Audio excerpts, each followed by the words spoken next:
के सुरता आवत है, मोला गाँव के याद सतावत है। मोला गाँव के सुरता आवत है, मोला गाँव के याद सतावत है।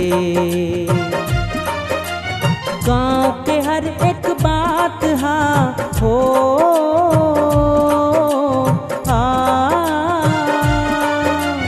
गाँव के हर एक बात हा मोला तड़पावत है। मोला गाँव के सुरता आवत है, मोला गाँव के याद सतावत है। मोला गाँव के सुरता आवत है, मोला गाँव के याद सतावत है।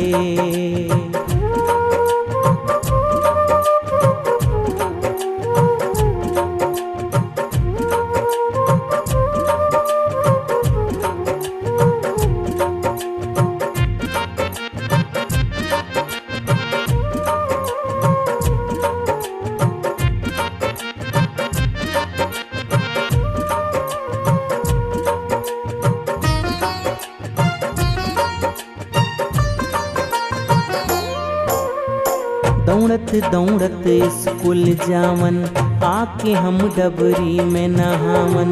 छोटे से छिंद के लकड़ी ला हमन हर जी नाव बनावन।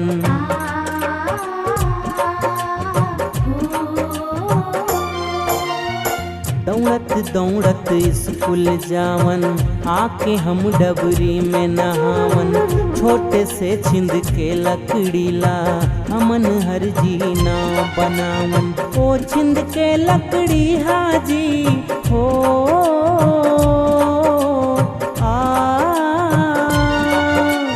ओ छिंद के लकड़ी हाजी मोला तौड़ावत है।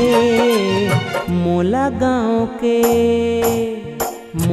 गाँव के सुरता आवत है, मोला गाँव के याद सतावत है। मोला गाँव के सुरता आवत है, मोला गाँव के याद सतावत है।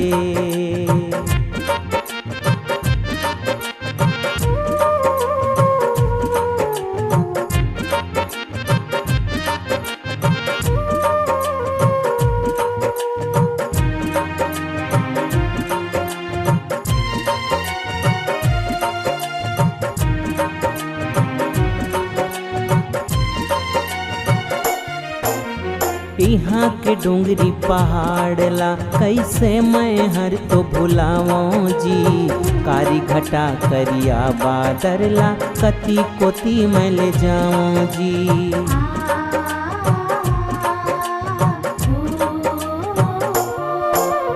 यहाँ के माटी दाई औ पानी अमृत बरसावे जी।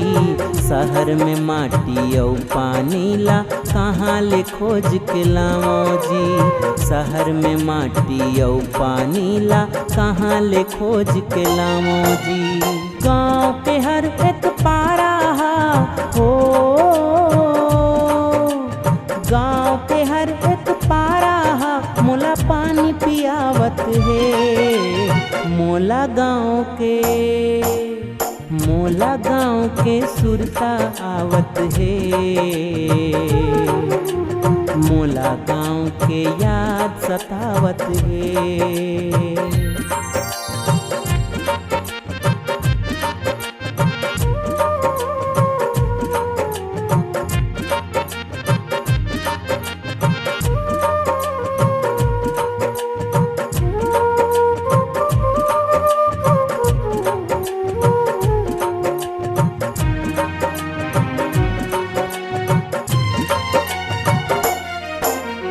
यहाँ कोनो संगी नहीं है, नहीं मर सके कखरो से ती।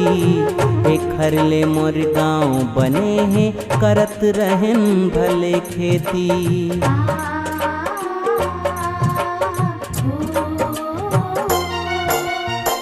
माटी ला झन भूलो संगी, माटी माँ मिल जाना है। जियत ले माटी पर संगी, सोचो कुछ कर जाना है। जियत ले माटी पर संगी, सोचो कुछ कर जाना है। मोर माया रुदाई हा हो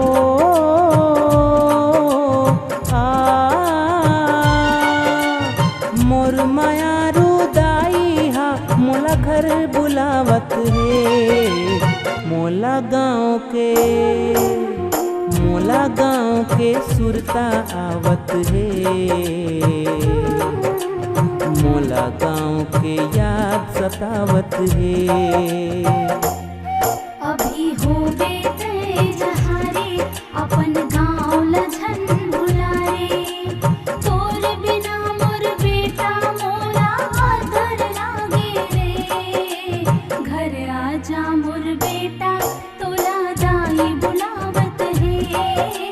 घर आजा मोर बेटा, तोला दाई बुलावत है।